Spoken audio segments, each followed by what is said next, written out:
చిన్నప్పటి నుంచి తిరిగిన దోస్తులు మంచి సెట్ అయితే నాకెందుకు కోపం? వాళ్ళని చూసి నేను ఎందుకు కోరలేకపోతున్నా?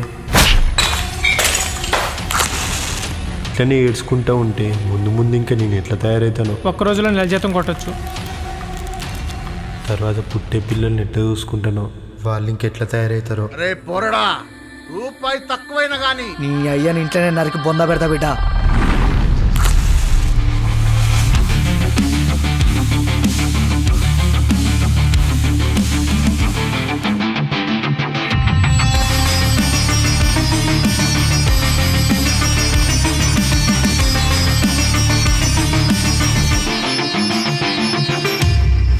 పోతే పోనీ అన్న, ఈ సంవత్సరం పైసలు మొత్తం కట్టేస్తా, పోయి మళ్ళా చదువుకుంటా.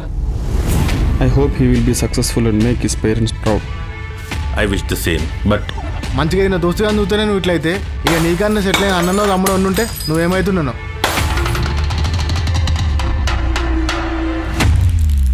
అరే రవి, ఆ పొద్దు 80,000 ఎట్లా కట్టిండో గుర్తున్నాదిరా? గుర్తుందన్నా, అప్పుడు 2 రోజులు వాడి కొడుకుని ఎత్తుకొచ్చినాం. ఇప్పుడు కూడా అదే పని చేయపో.